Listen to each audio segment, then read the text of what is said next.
Hello guys, welcome back to my channel. ඔයාලා සතුටින් පරිස්සමින් ඇති කියලා මං හිතනවා. අදත් මං ගෙනාවා ඔයාලට අලුත් vlog එකක්. ඉතින් බලමු අද මගේ දවස කොහොමද ගෙවුනේ කියලා. මං පටන් ගද්දිම අහන්න නැත්නම් මට අමතක වෙනවා. මට පොඩි ප්‍රශ්නයක් තියෙනවා ඔයාලගෙන් අහන්න. ප්‍රශ්නයක් කියන්නේ මට ඒක උදව්වක් වගේ. ඒ කියන්නේ දැන් මං ඔයාලට පටන් ගද්දී යාළුවනේ කියලා කිව්වට ඇත්තටම යාළුවනේ කියන එක මට එච්චර හුරු වචනයක් නෙවෙයි. ඒ කියන්නේ මං දැන් කාට හරි කතා කරද්දී මට ඒක ඇත්තටම කියන්න තේරෙන්නේ නැහැ. ඔයාලට මං දැන් මේ කියන්නම් මට තේරෙන විදිහට ඔයාලට මං කියන එක තේරෙන්නේ නැත්නම් ඔයාලා මට කමෙන්ට් එකක් දාන්න ඒක තේරුන්නේ නැහැ කියලා. එතකොට මං ආපහු සැරයක් තේරෙනවා කියලා හිතෙන විදිහට කියන්නම්. අනේවද? දැන් මං කියප එකක් තේරෙන්නේ නැතුව ඇති මං හිතන්නේ ඔයාලට. කොහොම හරි මට ඕන මට ඔයාලට කතා කරන්න ඔයාලා කැමති වචනයක් කියන්න. ළමයි කියන එකට නම් ඇත්තටම මම වැඩි කැමති නැහැ. මොකද ළමයි කියද්දි නිකන් මම ලොකුයි වගේ හිතෙනවා. සමහර විට පුරුදුනාම හරියයි. මොකක් හරි මං අකමැති වුණත් කමක් නැහැ. ඔයාලා මට කියන්නකෝ ඔයාලට කතා කරන්න හොඳ වචනයක් මොකක් හරි. මම දන්න ඒකට නම් තියෙන්නේ ළමයි, කට්ටිය, යාළුවනේ. ඔය ටික තමයි තියෙන්නේ. ඔයාලා දන්න වෙන මොනවා හරි තියනවා නම් මට කියන්න. එතකොට මට ඔයාලට එකෙන් කතා කරන්න පුළුවන්. මං අද උදේ නැගිට්ටේ 10:00 වගේ. මං නැගිටලා ඇඳ හදලා වතුර ටිකක් බිව්වා. වතුර ටිකකුත් බීලා මම ගියා. මම කලින් දවසේ පැල වගේක් හැදුවා. පැල 5ක් වගේ හැදුවා. ඒ ටික බලන්න කියලා එළියට ගියා. ඔය තියෙන්නේ ඔය ටයර් එකක මං එකක් හැදුවා ඒක. ඔයාලා දැක්කද මං ඔය පළවෙනියටම පෙන්නපු එක නිකන් දම් පාට වගේ පැලයක්. අන්න ඒක ඒ පැලේ හදාගන්න හරි අමාරුයි. මං දැක්කා මේ අපේ රටේ නන් නෙමෙයි පිට රට එක්කෙනෙක්ගේ වීඩියෝ එකක මාර ලස්සන හදලා තිබ්බාර පුකුරු වගේ එන්න. මම දැන් තුන්පාරක් විතර හැරුවා. ඕක හරි ගියේ නෑ. බලමු මේ පාරත් හදලා හරියයිද කියලා. ඊට පස්සේ අපේ කේන් මහත්තයා බලන්න ගියා. ඔයාලට පේනවද කොහොල්ල දෙන්න තලියක් ගාගෙන කකුලේ කොයිට හරි වෙලා ඉඳගෙන මේ ඒකේ මඩත් ගෑවිලා කැතම කැතයි. මේ ඉන්නේ අපේ බින්ගෝ. ඊළඟට මං එයාව චුට්ටක් හුරතල් කරා. මේ දවස් ටිකේ අපේ ගෙදර පොඩි වැඩක් කරනවා. එහා පැත්තේ පස් හේදිලා යන හින්දා බැම්මක් බදිනවා. මං ඊට පස්සේ එතෙන් ගියා ඒක බලන්න. ඔය වැඩ කරන මාමලා දෙන්නෙක් අපේ මේ පල්ලෙහා කානුව කපලා තිබ්බ දිගටම.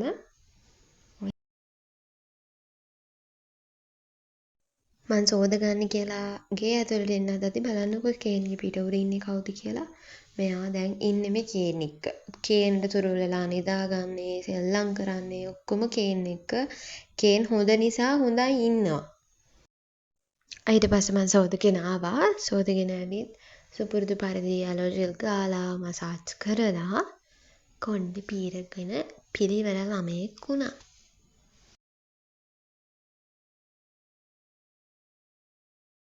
ඊට පස්සේ මං කුස්සියට ආවා උදේ තේ එක හදාගන්න. දැන් තේ බොන්නේ කියලා ඉද්දි අපේ අම්මා උයලා තිබ්බා. උදේ උයලා තිබ්බේ පරිප්පුයි චිකනුයි. මං ඊට පස්සේ ඒකිනුත් චුට්ටක් චූටි දීසිකට බෙදාගෙන කෑවා තේ එක හදන ගමන්. ඔයාලත් එහෙමද කියන්න ළමයි. මට නම් මේ දැන් තේ බොන්න ආවට පස්සේ මට ළමයි කියලා කියුණානේ. ළමයි කියන එක තවුලක් නෑ. හැබැයි නේ මට කියවෙනවා. හරියට අවුල නෑ. මං කිය හිටියේ තේ බොන්න ආවට පස්සේ උයලා තියෙන ඒවා දැක්කම සමහර දවස්වලට මට හිතෙනවා චුට්ටක් කන්න ඕක වගේ. එතකොට මං ඉතින් බෙදාගෙන කනවා කඩවල් දෙකක් තුනක්. කොහොම හරි මං ඊට පස්සේ බත් චුට්ට කන ගමන් තේකත් හැදුවා. ඊට පස්සේ මම බල හිටපු ටීවී සීරීස් එකේ එපිසෝඩ් එකක් බලන ගමන් කිරි එක බිව්වා. අපේ පොඩි මාමා ඇවිත් ඉන්නේ මේ දවස් ටිකේ අපේ ගෙදර. එයාට කොන්දේ අමාරුවක් තියෙනවා. ඒ වුණාට එයා කියන දේ අහන්නේ නැහැ. ගිහින් අර වැඩ කරන අයට උදව් කරනවා ගල් ඇදලා බර වැඩ කරලා. එයාට ડોක්ටර් කිව්වා බර වැඩ කරන්න එපා කියලා. එයා කිව්වට අහන්නේ නැහැ ඉතින්. අපි කිව්වට අහන්නෙත් නැහැ. ඊට පස්සේ දැන් මං එයාට ওই බීම් එකක් හදන්න තමයි ලෑස්ති වුණේ. ඕක කපද්දී දොඩම් ගෙඩිය කපද්දී සාමාන්‍යයෙන් මේ ඒක දොඩම් ගෙඩිය කපද්දි මට නම් දැන් මෙච්චර කාලෙකට හම්බෙලා තියෙන දොඩම් හෙන 6යි අර හෙන ශක්තියක් දාලා ඒක කපන්න ඕන. ඕක කපද්දි පොත්ත ටිකේ විතරයි හයිය වුණේ. ඇතුළ එච්චර හයිය වුණේ නැහැ. මං හිතුවේ එහෙනම් කුණු වෙලාවත් ඇති කියලා. අනේ නෑ හොඳට ඉඳිලානේ මාර ලස්සනට ඉඳලා තිබ්බා. ගෙඩි තුනම මේ වගේ. පොඩ්ඩක් අමාරුයි හැබැයි අර ලොකු එක නම් මිරි කන්න ලොකු ගෙඩි දෙකම. මේ ඔය දොඩම් ගෙඩිය නම් ලේසි චූටි එක. මට හිතුණා මේ අර දෙකත් පොඩි ඒවා වෙලා තිබ්බනම් කියලා. අර හෙනම ගේමක් දුන්නා මං මේ දොඩම් මිරික ගන්න. ඊට පස්සේ මං බීම් එක හදලා පොඩි මාමට ගිහින් දුන්නා. ওই වෙලාවෙත් පොඩි මාමට 100 පාරක් විතර කතා කරාම මම බීම් එක බොන්න එන්න කියලා. එයා ඒ අහන්නෙත් නෑ වැඩ කරනවා. ඊට පස්සේ මම ඒ වැඩේ ඉවර කරලා වතුර එකකුත් අරගෙන ආවා පාඩම් කරන්න. මම මේ දවස් ටිකේ ස්පෝකන් ඉංග්ලිෂ් පොඩ්ඩක් ප්‍රැක්ටිස් වෙනවා. සර් මට දීපු ක්ලාස් හෝම්වර්ක් ටිකක් තමයි දැන් මම ඔය කරන්නේ.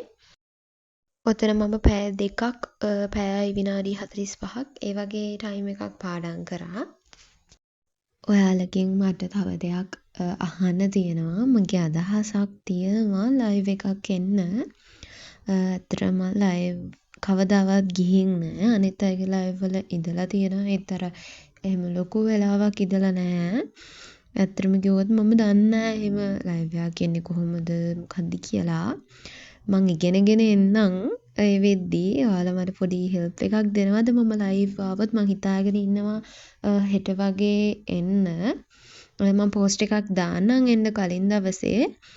ලයිව් එන්න කලින් පොඩි වැඩක් තියෙනවා මං කරන්න හිතාගෙන ඒ වැඩේට ඕන බඩු ටික හොයාගන්න ඕන. බඩු ටික හොයාගන්න පුළුවන් වුණොත් මං අනිවාර්යෙන් හෙට එනවා.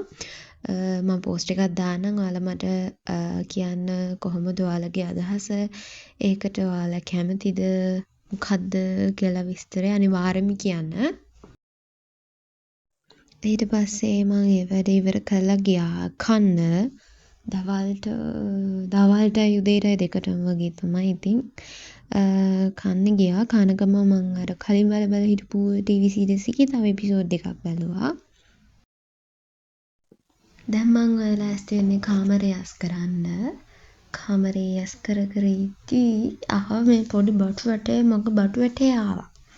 බලන්නකෝ එයා දැන් ලොකු වෙලා නේද? ඔයාලට මතකද ඉස්සර කොස් ඇටයක් වගේ හිටියේ චූටි බත් ඇටයක් වගේ. දැන් අල බෝලයක් වෙලා එයා.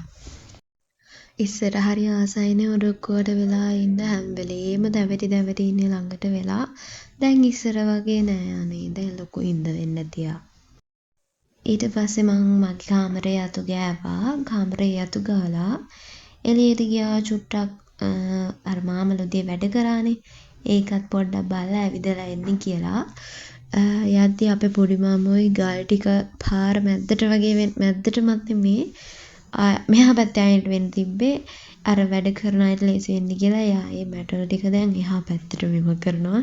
ඔය යා මට අනම්මනම් කියනවා වීඩියෝ කරන එකට ওই වෙලාවේ එක hinaයි ඉන්නේ. ඊට පස්සේ මං ගියා අර කානවා යාට මං උදේ පෙන්වන්න ඒක බලන්න. ඒකේ මොකද්ද ෆවුන්ඩේෂන් එකද? අනේ මන්ද මොකක් හරි එන්නේ එක දාලා තිබ්බා යද්දී. ඊට පස්සේ දැන් මං හදන්නේ රබුටන් ටිකක් කඩා ගන්න යන්න. ඔය තියෙන්නේ අපේ රබුටන් ගහ. ඔයාලට මතකද ඔතන තිබ්බා මං ඉඳ ගන්න තැන. ඒක දිරලා තිබ්බා. ඊට පස්සේ ඒක ගලවලා තිබ්බා අපේ අප්පච්චි. දැන් මං ආයෙ අලුතෙන් තැනක් හදන්න යන්නේ. මං එතකොට ඔයාලට වීඩියෝ එකක් ගේන්නම්කෝ.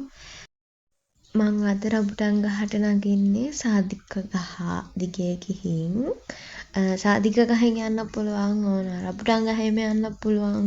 නැත්තම් එහා පැත්තේ තියෙන පාලිය තියලා ඒකෙන් යන්න පුළුවන්. මං අද යන්නේ ඕකින්. ඉතින් ඔන්න මම දැන් නැංගා. ඉදිලා නෑ ඇත්තටම රබුටන් අර බාගෙට වගේ ඉදලා තියෙන්නේ. උනට ඒක කන්න පුළුවන් රහයි. අර තිත්තක් නෑ ඉතින්.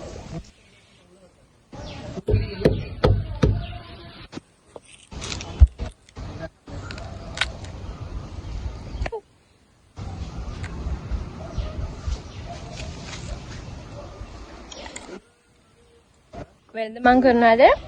රාමම අබුරංගදී හොඳට තවලත් ඔයත් යක්. අබුරංගදී ඔක්කොම ටික කරලා තියාගන්නවා. තියාගෙන වහල් වෙලා ආස බල කනවා. ඉතින් කවුද අපේ මල්ලිත් නැංග? සුදු මල්ලිත් නැංග? පොඩි මම 7 3 දෙනෙක් නැංග තමයි. අයින් ඉතින් මේ අද ඒ වැඩි කරන්න බැරුණා. දවස් දෙකකින් වගේ තමයි නගින්න වෙන්නේ. දැන් සෑහෙන්න ඉවරයි උඩ ටික. උඩ ඒව කඩන්න අමාරුයි මේ අතු හයිය මදි එකපාරක් මායි අපේ මල්ලි මේ නැගලා මේ ඒ අත්ත නෑ ඉන්න මම පෙන්න. තමා මේ මත් තිබ්බ මායි මල්ලි ඔය හරි වගේ අපි දෙන හැටි. කපාටම නේ අපි දෙන පාවිලා වගේ දැනනවා හරිද? ඔහොම පල්ලෙහා ගල් ගොඩක් තිබ්බේ. කෙලීම බිම පාවෙනවා වගේ. මුකුත් උන්නේ නෑ. මේ තමයි අපි ගියේ වටේ පේන විදිහ. මේ තමයි මගේ සාදික්ක ගහ. මගේ නෙවෙයි අපේ. මේ මම මේකේ අතෙන් එනකන් නගිනවා මම ඔයාලට වෙලාවක නැංගලවල වටේ පේන විදිය වීඩියෝ කරලා පෙන්නන්නම්කෝ.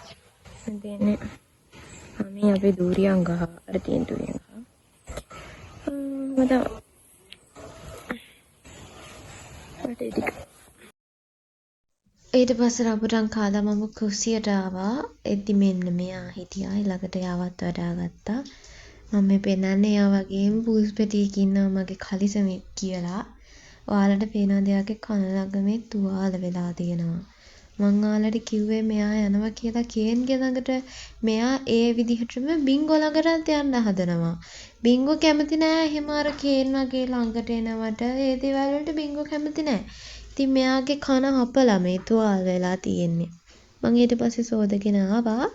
සෝදගෙන මං කුස්සියේදී අපේ අම්මා දෙල් තම්බලා තිබ්බා. මං කලින් කාලා නෑ. මේ මට හිතෙනවා දෙල් ටික දැක්කම මේ බැදලා කෑවොත් කොහොම තියෙයිද කියලා. මෙන්න මෙහෙම තමයි හැදුවට පස්සේ ආවේ. ඒවා නිකන් ලී කෑලි වගේ. බදිද්දි හැම නිකන් කලවම් කරද්දි දැනෙන්නේ ලී වගේ. ලුණුයි මිරිසුයි විතරයි මන් දැම්මේ. රසයි පැණි රහක් තියෙනවා අර ඇතුළේ. වලක් නෑ හොඳයි. ඊට පස්සේ අපි ප්ලේන් ටියකුත් බීලා ෆ්‍රොම් බැලුවා. ඒක බලලා ඉවරලා මං ආපහු පාඩම් කරන්න තමයි ලෑස්ති වුණේ.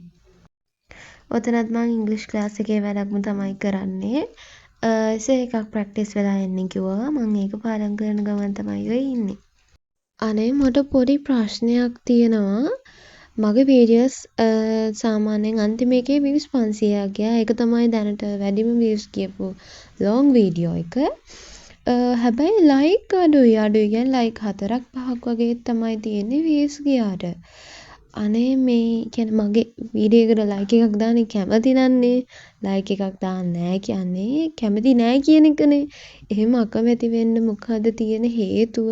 මගේ හැදෙන්න මොනවා හරි තියනවද? අඩුපාඩු තියනවද? අනේ එහෙම ඔයාලට මොනවා හරි තියෙනවා නම් ඔයාලට පේනවා නම් අනේ මට අනිවාර්යෙන් කමෙන්ට් එකක් දාන්න.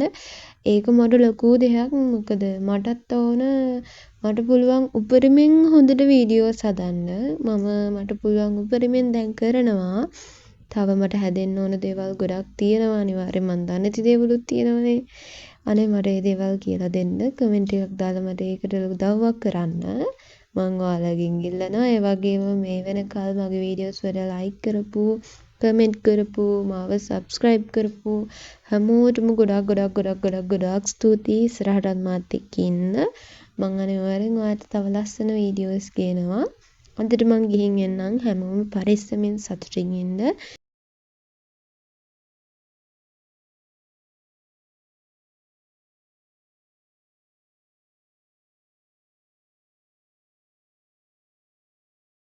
බුදු සරණයි සේසු පිහිටයි හැමෝටම.